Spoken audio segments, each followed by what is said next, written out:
What's going on, bottom line viewers? It's Mitch here, live for a late night Week 13 NFL Power Rankings, ranking every NFL team after Week 12 of the 2021 NFL season.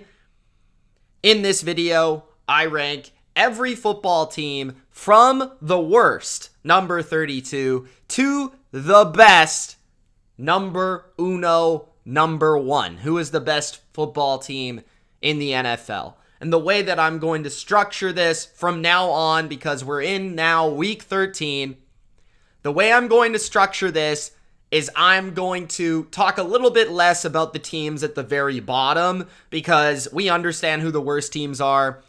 If you have any questions about those teams, you can always ask me, okay? You can always ask me.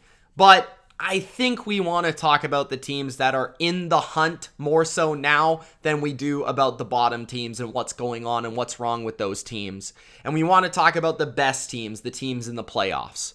All right, so that's what I'm going to do for this video, and moving forward on the power rankings is talking more so about 20 to number 1 as opposed to number 32 to 21, because those teams most likely will not be seeing in January and will not be relevant, you know, for the next few weeks and for the rest of the season. All right, so that's how it's going to go down. If you haven't already, make sure that you do spike that like button. Don't forget to subscribe to the channel for more BLV just like this. Also, spike that notification bell for the latest upload.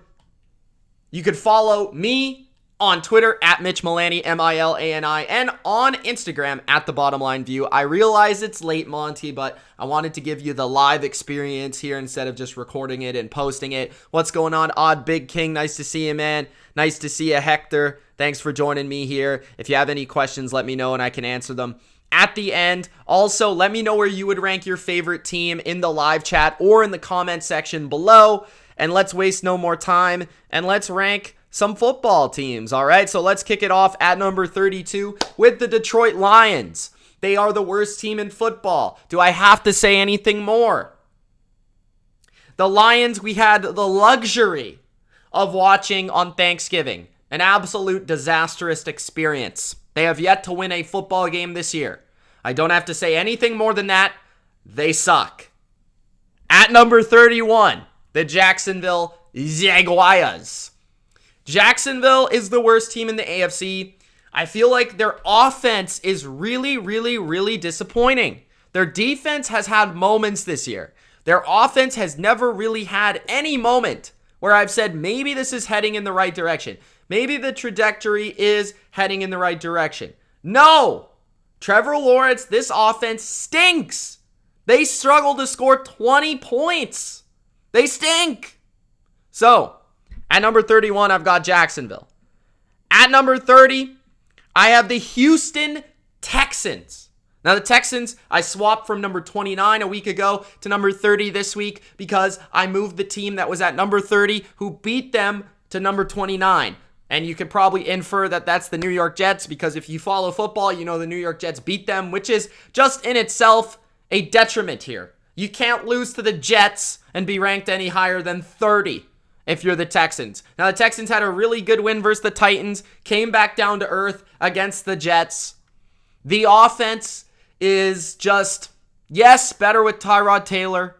They've got the oldest backfield in football. The O-line struggling. The receivers besides Brandon Cooks are just nothing special. The roster in general is just a bunch of journeymen and average to below average footballers. And you got a coaching staff that's fighting their heart out. But I will say this about the Texans. With everybody thinking they'd be the worst team in football, you know what they aren't? The worst team in football. So they actually, believe it or not, have exceeded expectations this season. So that gives a little bit of a bright spot heading into next year. At number 29 is the New York Jets. Jets. Now the Jets had Zach Wilson back in the fold as their quarterback. Nice to see him back on the field and healthy, although he didn't look much better than he looked before. But the Jets defense played better versus the Texans. They got a win. That's nice. Okay. They build a little bit of confidence. But I will continue to say this. The offensive scheme, the defensive scheme, simply not good enough for me. Simply not going to get it done if this is what they're going to roll with in this division. When you play every year, twice a year, Brian Flores in the Dolphins, Bill Belichick in the Patriots, and Sean McDermott in the Bills. This is by far the worst coaching staff in the division. I understand it's only their first year. I'm not impressed. I'm not impressed. They've got a long way to go, and they're sitting firmly at the bottom of the East.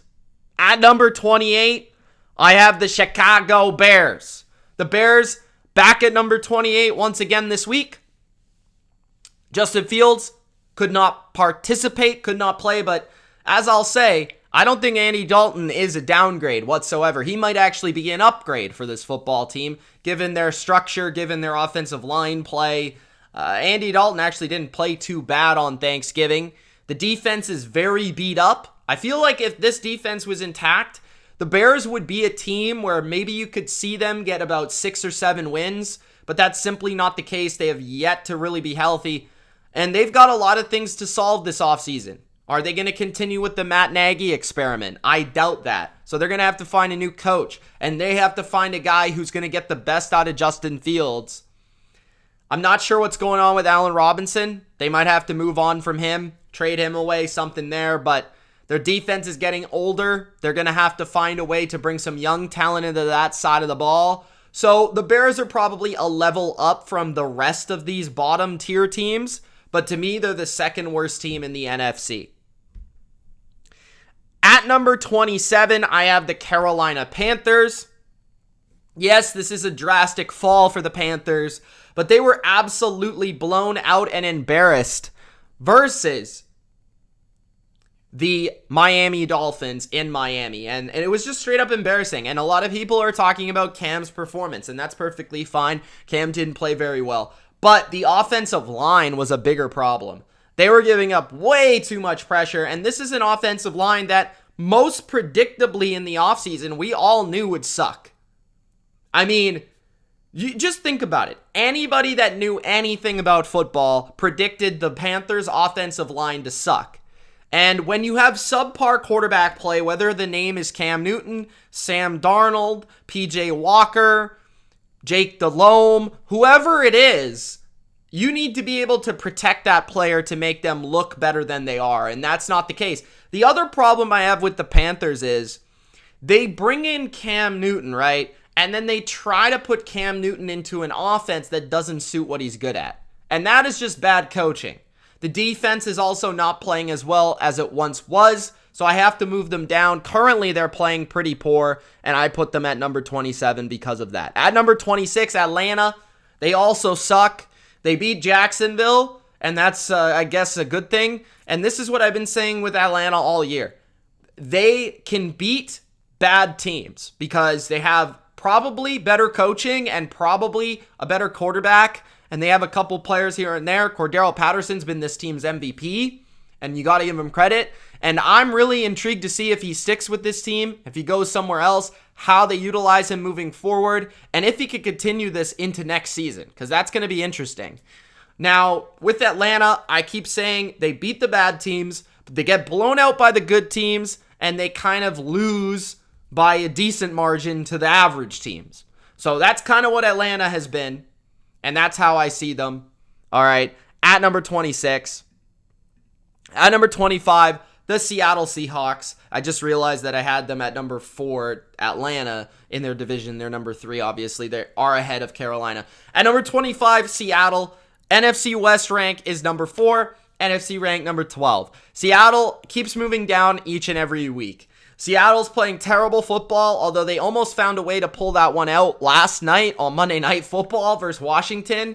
They were clearly the worst team on the field, though. They were dominated in time of possession. Their defense couldn't get off the field on third down. They can't create a consistent pass rush. They can't protect the quarterback consistently. They don't have a short passing game. Their run game is a joke. DK Metcalf is a head case. Tyler Lockett is a one-trick pony. This team sucks. Like, this team is bad. They stink. Russell Wilson is not playing his best football, but it's not all on Russell Wilson. This offense, this scheme is an absolute disaster. And the defense just doesn't have enough talent at all three levels. Pete Carroll's got to go.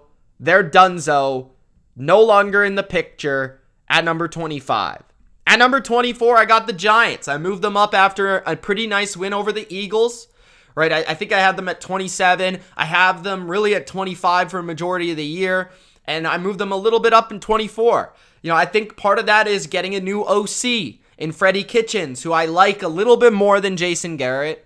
I thought they did it without some corners, and they did it without some receivers.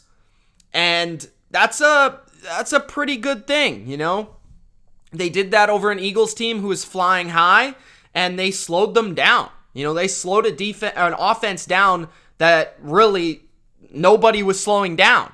So the Giants defense is definitely pretty decent. They've got a really good coach at DC. I think I want to give more time to Joe Judge, and I feel like I don't really think Daniel Jones is the long-term answer, but I definitely think you could do worse. The O-line still is an absolute disaster, but I do think if the Giants could pick up a couple wins here at the end of the season, that's the way they want to close this season out and then try to improve in the offseason going into next year. It's going to be really interesting to see where they attack this offseason. They've got multiple draft picks in the first round, and they've definitely got to take a look at whether Daniel Jones is going to be their guy next year. I do feel if they want to, they have the capital to make a move for a guy like Russell Wilson if they choose to go that route.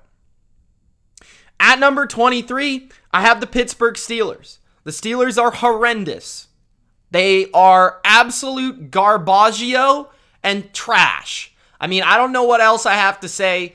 The Steelers, I was kind of moving up and down the table, up and down the standings, up and down the rankings all season long. And eventually, you just got to say to yourself, what does this team do well? What does this team do well? At all. Do they do anything well other than having a just historic name? What do they do well? Pass the ball? Nope. Run the ball? Nope. Special teams is average. Defensively, run defense has been an absolute train wreck as of recent. Pass rush is overrated. Secondary is overrated.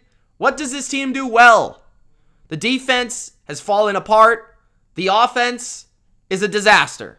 So, at number 23, the Steelers.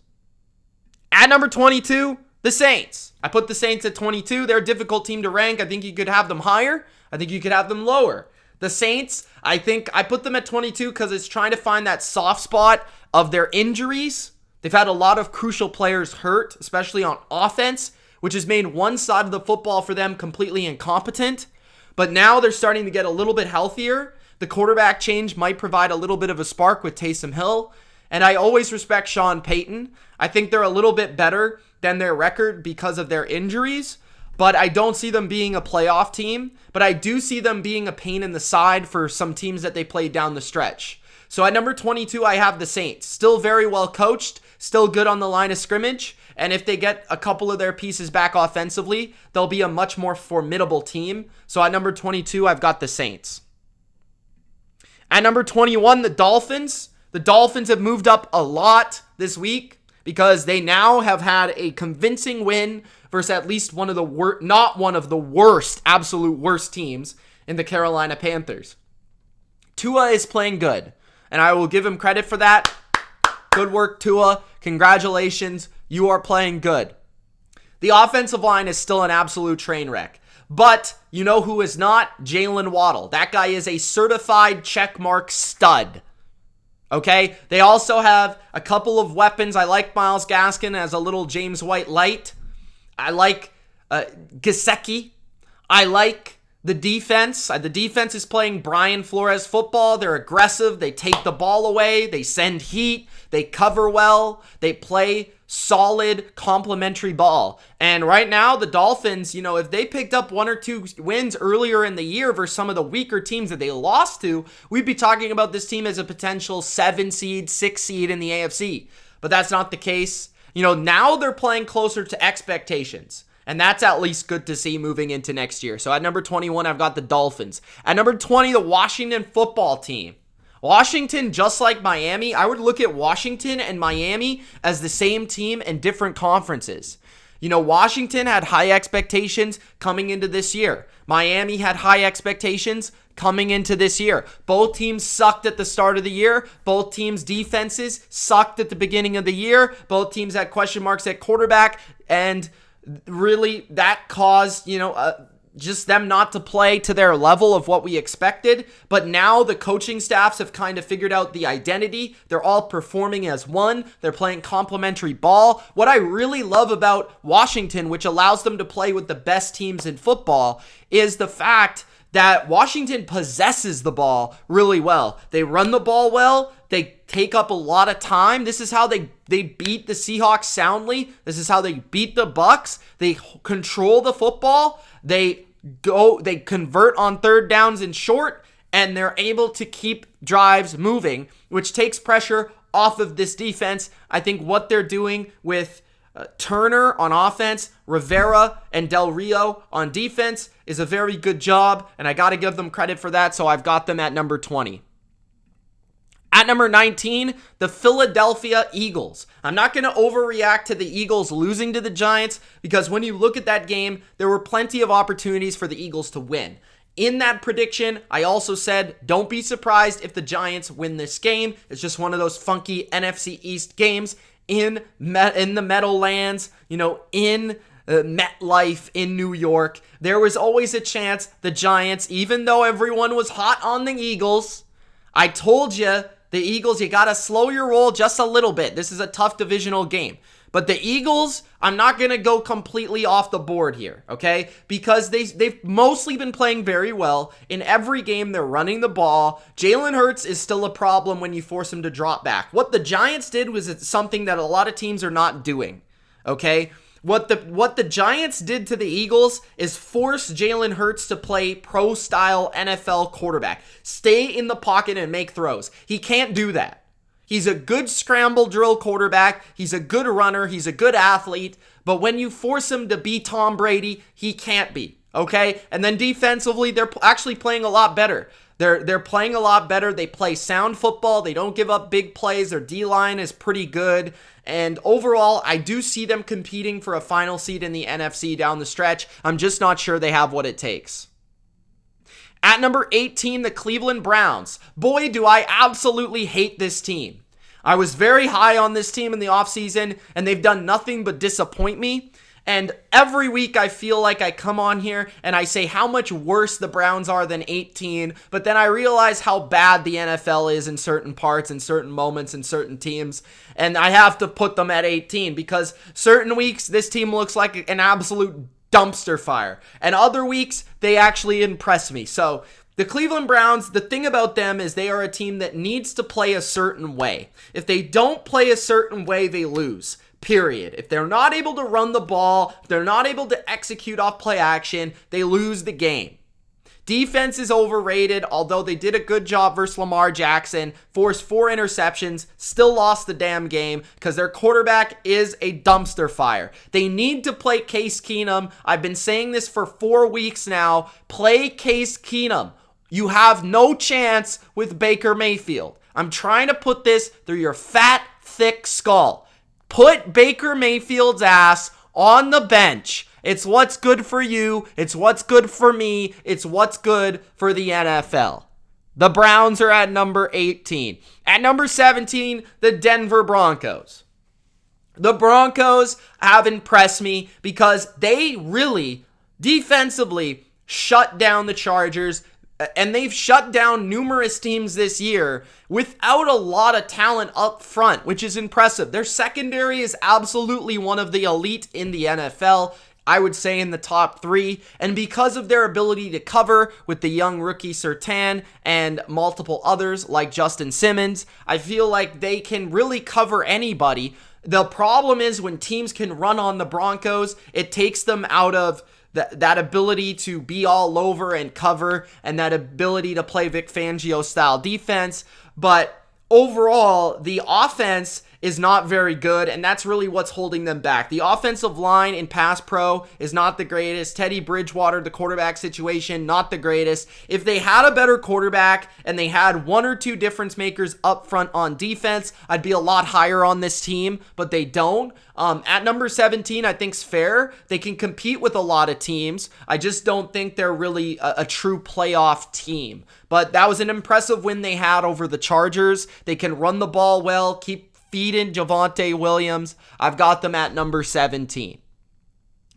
At number 16, the Las Vegas Raiders. The Raiders are back. At number 16, right smack dab in the NFL middle. We got Derek Carr, and that's all I gotta say. Derek Carr beat the Cowboys. Hunter Renfrow, stop hating. He's a baller. The defense still can rush the passer. The secondary has outperformed expectations, although Jonathan Abram is quite possibly one of the worst football players that exists. And the offensive line is still pretty bad, but they're able to overcome it. I feel like the Raiders are going to scratch and claw, and this team just has a lot of heart, and I really respect that. So at number 16, the Raiders. When Derek Carr's playing at his best, they can beat anybody in the NFL. At number 15, the Los Angeles Chargers. The Chargers are quite possibly the most overrated team in football, but I think their loss to the Broncos has opened a lot of people's eyes because it was an embarrassing loss. They lost by a lot, and it was in dominant fashion.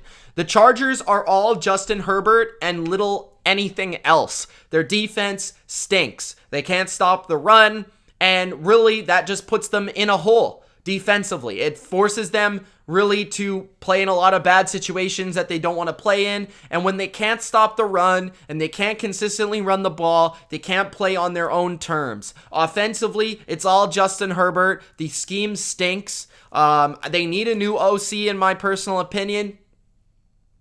Into next year, Mike Williams is extremely overrated. All he does is make big plays when he's wide open. He doesn't do anything else. So I think really they're just overrated in general. I like the Chargers. I want them to be good. I want them to be successful. That is simply not the case right now. They're just not it. At number 14, the Tennessee Titans. And this might seem low, but when you consider all the injuries and everything, right, I'm ranking them for going into next week. Where would I put them? And I put them slightly ahead of the Chargers here, but below the top 13, because I think like every other team I'd favor over them going into next week. This is just not a good enough roster right now. They just don't have enough on offense. You know, the Tannehill threw for under 100 yards, which is an absolutely disgusting feat. You know, they can run for as many yards as they want. Really, when you look at that Patriots game, they should have lost by 40. They were competing hard in the game, and they still got absolutely dismantled. So they fought hard. The first half was 19-13, and one of their touchdowns came on a 70-yard draw play. Okay, the other touchdown was a fine touchdown. But they scored 13 points, and one was off a 70-yard play. Their offense doesn't exist. Their O-line is really bad. They can't protect. They can't protect. They give up, I think, one of the most sacks in the NFL. I think they're in the bottom 3 in terms of allowing sacks. Tannehill, when he has no run game, and when teams take away his play-action crossers, he really is just another quarterback. And the receiver group is bad. The tight end group is bad. Like, it's mostly just they don't have the guys right now. They don't have the Jimmies and the Joes. Defensively, they're still solid, although I wasn't impressed at all how they played versus New England. You know, they couldn't create a pass rush. They played the run pretty well, but their corners got really diced up. So I think the Titans are just what I thought they were. Like, I think they're a team that can challenge everybody when they're healthy. I'm not sure if they're ever going to be healthy for the rest of the year, but when they're not healthy, they're certainly not in the top 10. There's no question. They just don't have it. They just don't have the talent. I do really respect Mike Vrabel, though, because they won't beat themselves, and they play hard every week. So at 14, I've got the Titans. I think I'm not really considering them as a true contender in the AFC unless somehow they magically all get healthy. So at number 13, we have the Minnesota Vikings. The Vikings are a solid football team. Remember they beat the Green Bay Packers 2 weeks ago. They can run the ball. Kirk Cousins is playing as if he's a top 10 quarterback, which is debatable, but he has performed that way. The offensive line, I think pass protection-wise, has been better than in recent seasons. And Justin Jefferson's the best receiver in football. Adam Thielen's really, really good. Dalvin Cook's awesome. They can run it. Defensively, they're not very good. Their secondary is very dicey. Kendricks is really good. Harrison Smith's really good. They're really good in the middle of the field. But their pass rush also without Hunter has taken a significant hit. So this is really an offensively fueled football team that plays with a defensive mindset. So personally, I have the Vikings at 13. I think if they played the Titans right now, they would beat the Titans. So that's why I put them at number 13. Although I think they're probably like the number 7 seed in this conference. At number 12, the Los Angeles Rams. I've moved them outside of the top 10 for the first time, I think, this season. Quite simply, they're not playing good enough. They're not playing physical enough on either side of the football. They're getting manhandled up front on defense. And I think this is the core issue. They're a team that is too finesse. They don't run the ball enough or well enough. Sean McVay has been one of the worst coaches in the NFL over the last 5 to 6 weeks. They don't understand what their identity is on this football team. What Sean McVay has been for his years when he's been successful is a run play action offense. And they quite simply pass the ball too much. And I love passing the ball.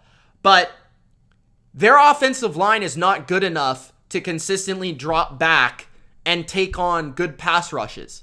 When they play a team that can pass rush with 4, they're going to get sacked. They're going to create bad throws for Matthew Stafford because they can't protect that way when they just drop back in traditional pass sets. When they are good at passing, it's through the play action game. But they've gotten away from their identity, which is running the zone runs and getting to the play action. That's where they got to that Super Bowl. That's where they were the top team in the NFC. Defensively, they're not good enough, right? They're just not. They're the most overrated unit in football. They don't have enough depth. Their defensive line can't stop the run on a consistent basis, allowing teams to be in 3rd and shorts. You see way too many 3rd and 2s, 3rd and 3s. It's too easy to convert. And then therefore, your offense is on the sidelines. Therefore, you're wasting a lot of time. You're keeping it away from Stafford. And this is a two-part equation here because the offense is too big play oriented and the defense doesn't make enough plays. They just play too soft. So when your defense plays too soft and you're too big play oriented, you're going to give up a lot of time of possession.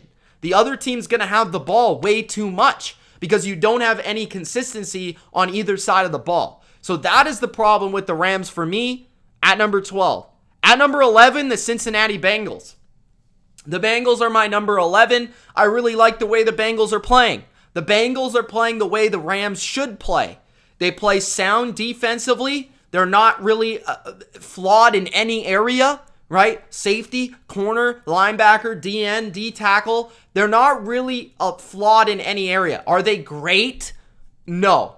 But they've got a solid interior run defense, right? They've got a couple decent playmakers at safety and linebacker. They've got a good cornerback group.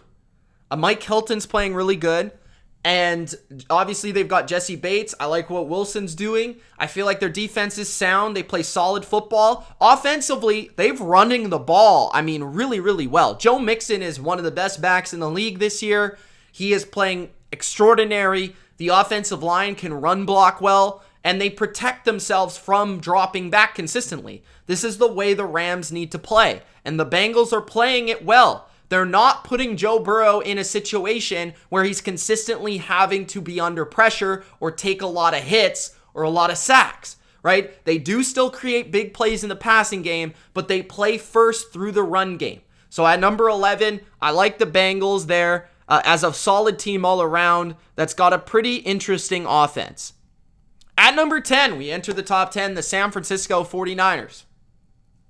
The 49ers are really good. And I think they're the dark horse of the NFL playoffs right now. Jimmy Garoppolo is playing really efficient football, making a lot of throws. Obviously has always been a very quick release in this league. Kyle Shanahan has found a winning formula for this football team that begins with Elijah Mitchell. It also factors in Deebo Samuel as a hybrid, electrifying playmaker. Brandon Ayuk is back to the player he was last year. George Kittle is George Kittle. Trent Williams is the best offensive lineman in football, and it's one of the best run blocking lines in football. And when they stay on script, they are one of the best offenses in the NFL. Defensively, they've still got a good four-man rush. They've still got Fred Warner. They've got good safety play led by Jimmy Ward. Their only real flaw on this team right now is cornerback. They are not good at covering in man-to-man, and that is going to be where you lose versus good quarterbacks. But they can compete with anybody because of the way they play offense right now. So if they can continue to do that, they can continue to win. At number 9, the Colts, who I think are very similar to the 49ers. I put the Colts at number 9. You know, their record is 6-6, which I don't think is indicative of how good this team is. You know, they had the BUCS on the ropes for a good portion of time. This team could easily be 8-3, a 7-4 type team, but they're a 6-6 team, or as whatever their record is.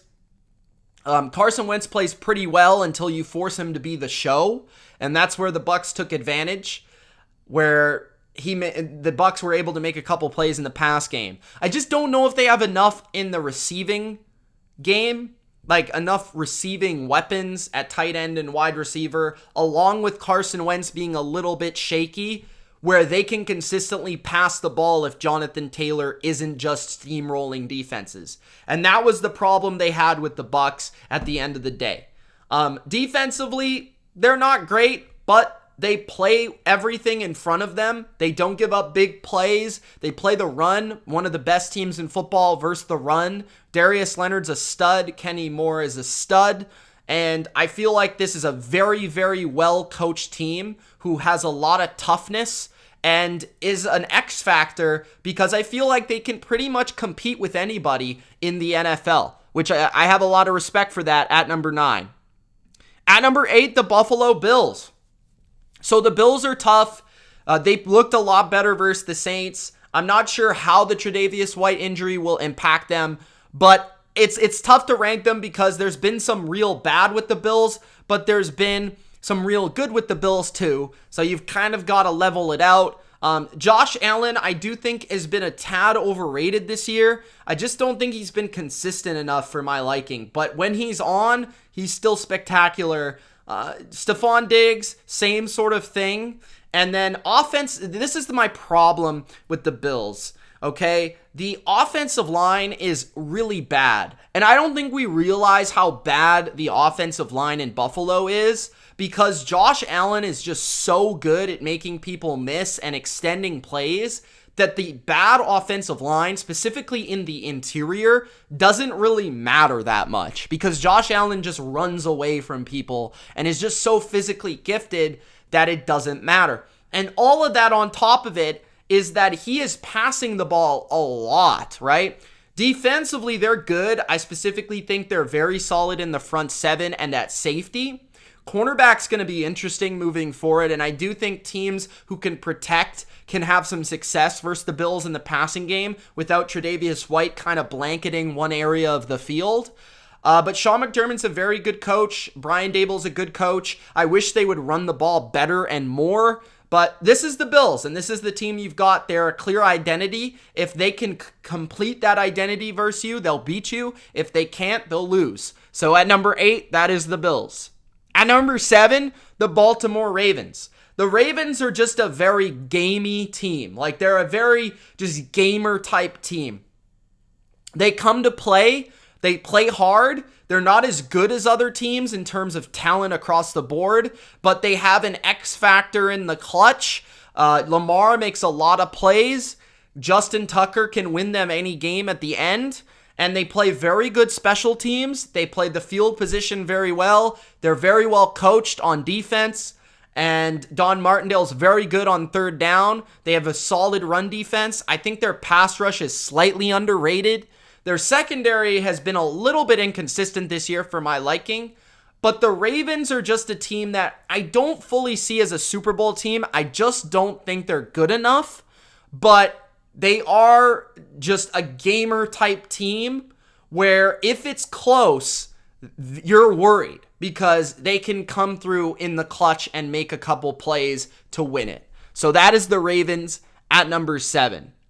At number 6, the Dallas Cowboys. I think the Cowboys, where they separate from me from Baltimore, is maybe they don't have the qualities of the X factor of the Ravens, but they're just much more talented across the board. And Dallas has been doing this really without a lot of their best players. So I cut them some slack when it comes to wide receivers, when it comes to pass rush, when it comes to missing some of their players that they've been missing. I don't want to put too much of that on them because they're all coming back here shortly. And we'll see the real Dallas Cowboys here this next week and these next 3 to 4 weeks, I really think. But Dak Prescott's still one of the top 5 quarterbacks this year. They've got one of the best offenses, if not the best offense. And their defense is very, very opportunistic. They do worry me a little bit versus good quarterbacks, versus good offenses, versus teams that understand how to attack them. But they are opportunistic. They can create pressure. They can force turnovers. And that can be good enough at times with a really good offense. So at number 6, I've got the Dallas Cowboys. At number 5, entering the top 5, I've got the Kansas City Chiefs, who I have as the second best team in the AFC. Patrick Mahomes, I still think is not playing his best, and I don't think he's played his best all year, which can be a positive and a negative, because if he continues to play this way, I don't think the Chiefs will win the Super Bowl, which is ultimately their goal. But I think if he plays better, this team could become scary again, right? The offensive line, I think, is good in the run game, but they don't run enough power football for my liking with their running game. I don't think they play under center enough. Their short passing game has gotten a little bit better. They've used some more screens and things of that nature, but they're far too reliant on just 2 playmakers in Kelsey and Hill.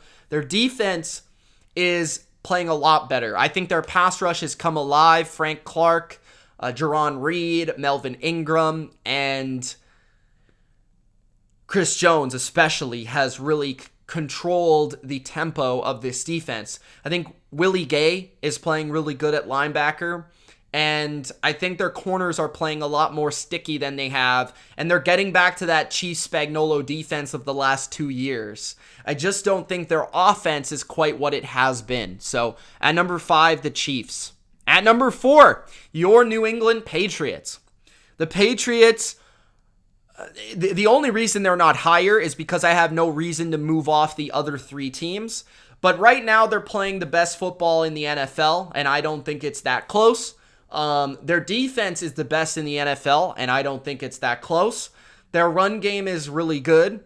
They've got a lot of weapons who are not exactly number 1 options, but they all can get the job done. Kendrick Bourne has played very well and has proven to be a very good signing. Hunter Henry has proven to be a third down and red zone reliable option.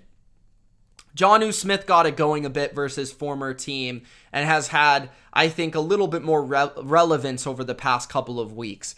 Nelson Aguilar can create the odd big play, and you have Jacoby Myers who consistently makes plays just every week, 3 to 4 to 5 catches where it's just big in a moment in a game. Brandon Bolden makes plays. Stevenson and Harris make plays. They just all make plays. And it's a very tough offense to prepare for because they have no single weapon that you have to game plan for, but you have to game plan for the collective offense as a whole. And that's making them one of the more effective and efficient ones recently. Defensively, I can't say anything more. I mean, the pass rush is great. The secondary, the coverage is phenomenal. The game plans have been spectacular. They had a little bit of a lapse in run defense versus the Titans, but I think that was more so due to the fact that they were willing to give up some in the run game without Derrick Henry there and take away some of the pass game from Tannehill, which resulted in only 13 points for the Titans. And ultimately, that's all that, you were really looking for is points. So, yeah, New England is playing great. Their special teams is arguably the best, too. Nick Folk deserves to be an all-pro this season. At number 4. At number 3, the Arizona Cardinals. The Cardinals are just a team that was on a bye, but they've played really consistent football every week. They've proven to be a good football team. They've won games without their star players, which is the biggest thing you can say. I think they're solid on defense. They've got some really good athletes on defense, especially at linebacker and at pass rusher. And offensively, Kyler Murray is a baller. When they get him back, they're dynamic. They're very fast. They're horizontally very, very challenging and vertically challenging, meaning they can stretch you vertically and horizontally with their run and their pass game. And I think the Cardinals are not quite in the discussion for Super Bowl champs, but I wouldn't be surprised if they won a couple playoff games in January. They have that sort of upside, and we'll see how they do the first year in the show. At number 2, the Tampa Bay Bucks. At number 2, the BUCS. I was impressed by the way they won on the road in a tough environment versus a good football team in the Colts, who I also have in the top 10. They came back in impressive fashion, beating the Colts 24-7 in the second half, and they did so without Antonio Brown, Ali Marpet, Carlton Davis, Jamel Dean, Devin White, Vita Vea, and the list goes on. A lot of all-pro, Pro Bowl caliber players they beat a good team without, and Tom Brady has been in a little bit of a slump for Tom Brady as of recently, but you would expect him to snap out of that, maybe even this week versus Atlanta. Their offensive line, for my money, is the best in football. Their defense is I think, a top 5 defense when they have their secondary intact. I think far too many people don't understand how important man coverage is for this defense. Remember, last year, they weren't the defense that they were to the playoffs until they started playing good, aggressive man coverage with their 3 cornerbacks. And they haven't had those guys for the whole year. And I think that's really hurt them on defense. But when they get those guys there in Davis, Dean, and Sean Murphy-Bunting, they're going to be a lot to handle on defense because you can't run on them and you're forced to pass on them. And when you're forced to pass at that rapid amount, it's going to cause turnovers and big plays for their defense, and it's going to get the ball back for Tom Brady. So, at number 2, the Bucks. And finally, at number 1, the Green Bay Packers. So, the Packers I have at number 1. I've been impressed with how Aaron Rodgers is playing. I think over the last 3 to 4 weeks, he's been the best quarterback in football. Their offensive line has not been super impressive for me, but I think Rodgers has navigated it fairly well, even with the injuries. I feel like still, I have my questions about when they play good defenses. Are they going to be willing, or are they going to be able to beat those teams through the passing game without Devontae Adams being the only option? That is really my only issue with this team. I think they're better versus the run than they've been, although they're not great. Their secondary is really good when they've got all of their talent there, but they really haven't had it all. I think their pass rush and their scheme is pretty solid. And I think Devondre Campbell's been a huge addition. I also think what's really underrated about their defense is their safety play. I think their addition of A.J. Dillon to their offense has given them a little bit more of a physicality that has been big for the entire football team. So I like how the Packers are playing right now. And at this moment in time, I think they're the best team in football. So those are my power rankings for Week 13. Let me know yours in the comment section. It's Mitch. Thanks for watching. If you enjoyed, make sure you do Gronk Spike that like button. And don't forget to subscribe for more BLV just like this. Also, Gronk Spike that notification bell for the latest upload. Appreciate you tuning in here live late at night for this Power Rankings. We will see you soon. Tomorrow we have our Week 13 NFL picks. Tomorrow as in Wednesday night. Every Wednesday night are my picks. So thanks, guys, for joining. Shout out to Ultra, Anthony, Sen, who asked, was Vita Vea not playing on Sunday? He played about 30% of the snaps. Caesar, Charlie. Who else was in here tonight? We got the Niners. Natasha. GSP, Aqua. Appreciate all you guys tuning in. Monty, thanks for watching. It's Mitch. Peace.